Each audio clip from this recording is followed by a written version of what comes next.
It situates itself really nicely in this very grounded space where their emotional stakes to me felt very relevant to things happening today, things that I think people in the human condition can relate to. Something that has this, semi-supernatural component to it that is, that has such a big setup. And I hope that it's, blows up and, makes it possible for more of these types of stories to be told. These are the real questions that keep on kind of coming up. At what cost progress, essentially? When I saw the movie, and I really mean this, when I saw it, I was proud and I really, really wanted to see you guys again. And so I guess that's a good sign. I mean, for you me, hated it, right, Luca? You hated it. Yeah, it was very difficult to play with you, but. Welcome to Entertainment Weekly Around the Table. I'm here with my incredible cast members, my fellow stars, and we're here to talk about our new film, The Old Guard. I'm not introducing you guys, sorry. No, Forgot our names. Yes. Who are you? Hey, I'm Kiki Lane. I play Niall Freeman. I'm Marwan Kenzari, and I played Joe. Who? Joe. All right. I'm Matthias Schoenartz, and I play Booker. I'm Luca Marinelli, and I play Nikki. I'm Chiwetel Ejiofor, and I play Copley. Who are you? You can call me Andy. I lead a group of soldiers. Fighters, like you. With an extremely rare skill set. What do you mean? I think first and foremost, the world was just something I found intriguing because it is fantastical, and yet it situates itself really nicely in this very grounded space where these people to me felt like people that I could relate to, and their emotional stakes to me felt very relevant to things happening today, things that I think people in the human condition can relate to. Obviously action fueled, but always from an emotional place. Like all of those things to me felt really like it lent itself to having great potential. Really, the very first thing that made me want to be a part of it was the opportunity to work with Gina. Like that was the first thing that I knew about it, is that Gina was directing it. And then once I learned that Charlize was attached to it, then I was super excited and really wanted to get it. So that was like the first thing. And then once I read it and saw the type of, character that I would get to play in the world that I would get to be a part of, just like Charlize was saying, I don't know, I had to be a part of it. Yeah, a bit like Kiki. I really enjoyed the opportunity of working with Gina, and again I think it was this extraordinary world, these great characters. I felt like there was a lot of fun in the script, and there was a lot of stuff that was being built and worked on, through the process. So it felt like it was exciting and collaborative, and a terrific cast, as you can see right here. So I was thrilled to be part of it. The first reaction was, I've never done anything like this. Something that has this, semi-supernatural component to it that is, that has such a big setup. And that was something that I thought was original and that I was excited about. It's a I think, an exciting, intricate story. And I really enjoyed the drama that every character had that I thought was really authentic. So yeah, that was the thing that attracted me. The people that I had the chance to work with, it was fantastic. I was reading the script and thinking, but really, I'm gonna do the scenes with this human being, with these people. So I was like dreaming and reading, and it was fantastic. Let's just say we're very hard to kill.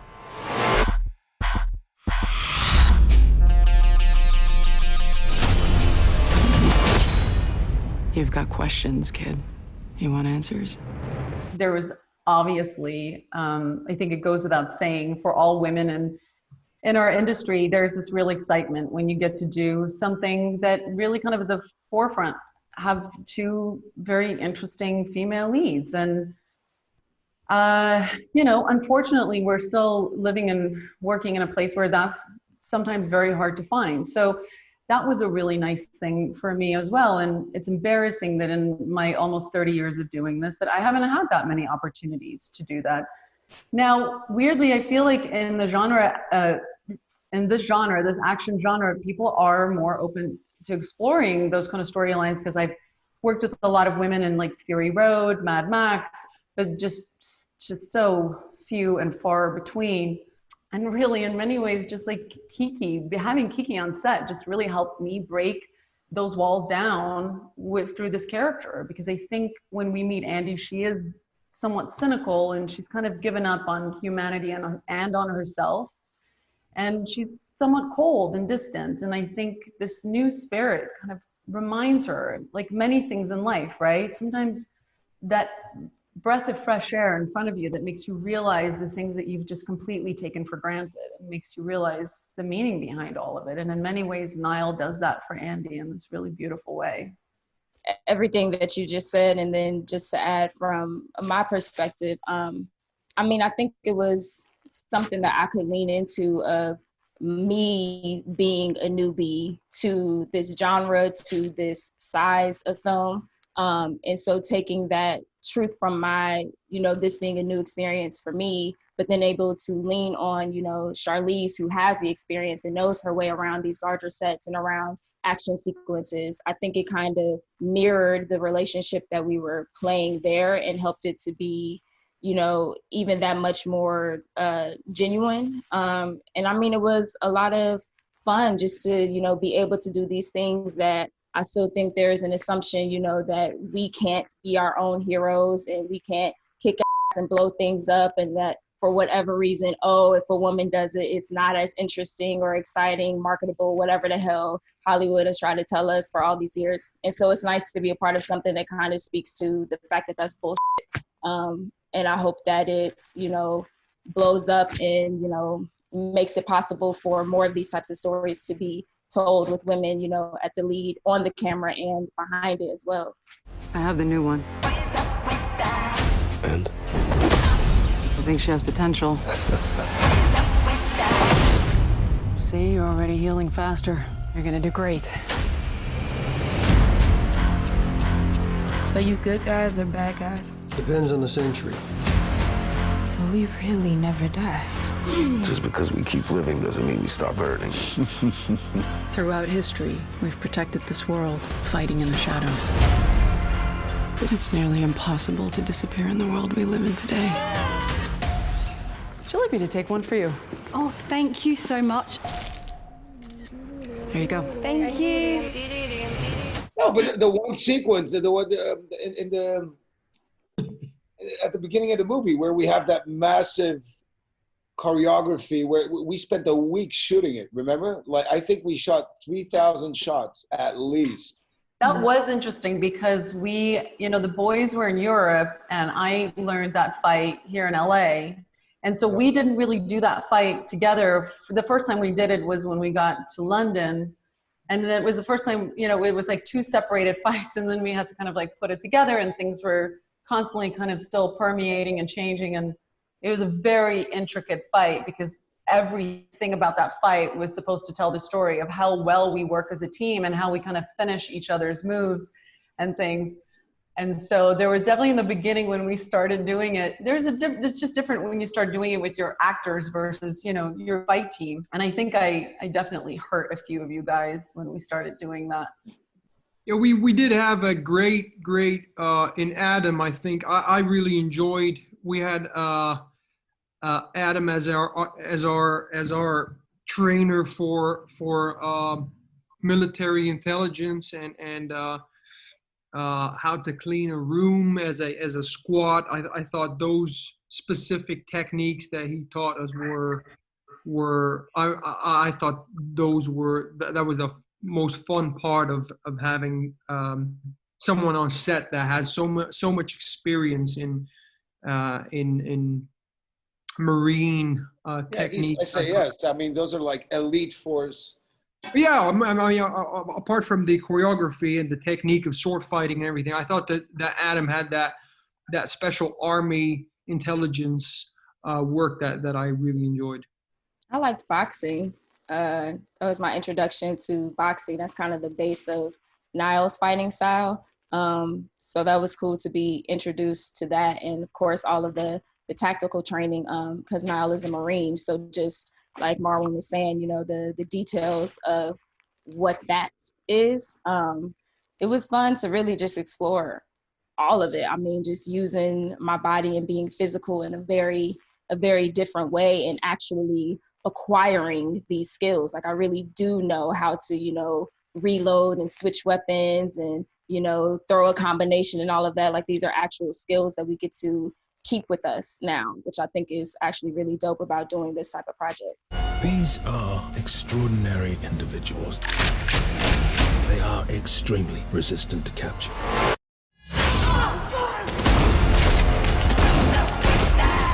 They're going to lock us up and weaponize us. But they've never faced an army like ours. An army of 5. Let's start a band. I met Luca in London, and afterwards, immediately, I told Gina that for some reason, I knew Luca was going to become a friend. I was relieved because I thought, all right, I don't have to sort of act that. I remember reading a book called A Little Life by Yana Gihara, and when I read the script, it reminded me of those scenes in the book, and I thought that was such an original relationship, and it had almost a Greek mythology, Achilles, Patroclus type of relationship quality to it, and I fell in love with that. And yeah, that's at least what I felt when I worked with Luca. I mean, for you me, hated it, right, Luca? You hated it. Yeah, it was very difficult to play with you, but no, it was so powerful. The story for me was so powerful, and I don't know. I felt in love with the story, with Joe and Nikki, and then I think that I was very lucky to have a partner like Marwan, because he's a fantastic human being and he's a very beautiful guy. So I mean, it's a story of the power of love. That's it. I think what I was intrigued by mostly was the morality, you know, the ethical dilemmas. I just feel like we live in such a kind of complex state anyway, in the state of the world, you know, that these are the real questions that keep on kind of coming up. You know, at what cost progress, essentially. I was excited by that because it felt relevant, and it felt like there's not an easy answer, you know, and he has a very specific background and the specific circumstances that he's in, and so there's ways of feeling quite a lot of empathy for Copley, I think, you know, when you look at it from a certain perspective. And then, you know, he's in this situation and he's making choices and decisions that, I mean, obviously have you know, that are difficult, but I feel are very real and are very part of the kind of corporate decision making that we all exist within, you know. So I like that element of it. It felt very sort of grounded to me, and I think that the script has that, and the story has that balance of things that are fantastical and things that are extreme, and then things that are grounded and relevant and real, and there's some honesty there. So so that was what was intriguing to me. For me, it was nice to have somebody who, again, it's just another moment of personalization of this was Gina's first experience with the film of this size, this genre as well. So being able to, I don't know, have somebody who understood that, and then also having another Black woman on set. So there was just certain things that like me and her could talk about and connect on that I couldn't really bring anywhere else. And yeah, and just her commitment to, and I mean, we touched on it some, that that inner depth of the characters, because even when I first had my very first meeting with Gina, she made it very clear that that's what she wanted to lean into, that this wasn't just going to be about, you know, the big action stuff and those really, you know, big grand moments that are in this genre, but the true depth of these characters and really getting to the heart of why they do the things that they do, or you know, how they got to the place that they're at, you know, by the time we see them, you know, at this point in their lives in the film. So it was really cool to be focusing on that more and leaning more into that and not letting that get lost in like all the big action film, you know, stuff. If we can unlock their genetic code, the entire world will be begging us for the key. You shouldn't have done that. We don't have all the answers. But we do have purpose.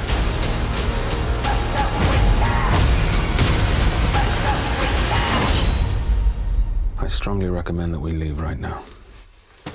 There was a lot of this about this movie that was hard, but I grew up on a farm when I was younger, and I always had horses, and I had a really bad fall when I was like 12 years old, where I was like unconscious. It was a pretty big fall off a horse, and I had carried this fear, not fear, but this fear of like something going wrong when I'm on a horse. It never stopped me riding. I always continued riding. I've done a ton of movies where I had to ride a horse, and I usually always said like, no, I can ride a horse, because I just didn't want to address it. And for some reason on this film, I decided to finally address that fear. And it was the thing that I definitely gave the most time to, even though there's very little of it in the movie. I'm really grateful that I got to have the experience, because it was a good one for me to get over. I love horses. I want my children to be around horses, but I always had this fear when I was on them that something could go terrible wrong at any instant. So it was like a metaphor for my life in a weird way in this movie. So it was like therapeutic for me. And if I look at the hours that I put into it, it was pretty insane. I think we can do an entire movie of Andy on a horse. I mean, there's like a huge demand for material for stuff right now on Netflix. I'm just saying, it's just a suggestion. Lots. You can do like a whole mini-series on me on a horse. We have enough. Like 10 episodes? Oh, 20. 50-minute episodes?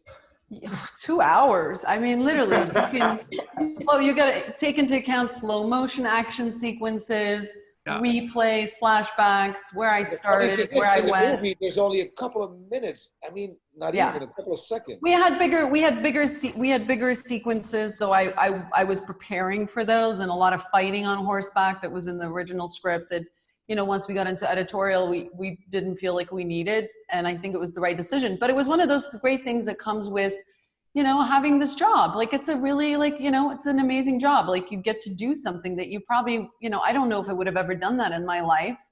And then I got to do that. It was pretty amazing, really amazing.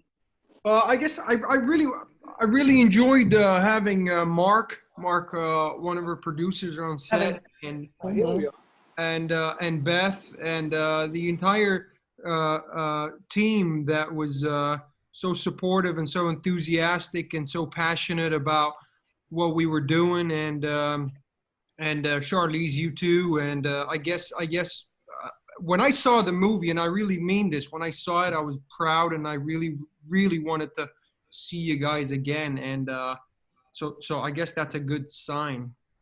Everybody worked incredibly hard on this film. It's definitely, I have to say, I've been doing this for a long time, and our department heads were just some of the best in the industry, and everybody was just never gave up. Like, we just worked incredibly hard on this, and yeah, they all deserve a shout out. This movie is really big in scope, and it's exciting, and it pushes the envelope, and, you know, kind of, I think, does something that feels really fresh and new. And that only happened because of a lot of people's hard work on this. And like our fight team, you know, our whole stunt department really brought their A game to this. We have to give them a shout out too. They worked incredibly hard on this. Shout out to the entire team.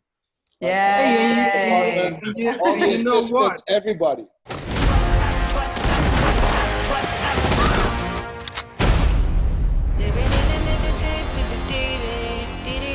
Let's move! Wait for the signal. How the hell can you even tell? Oh.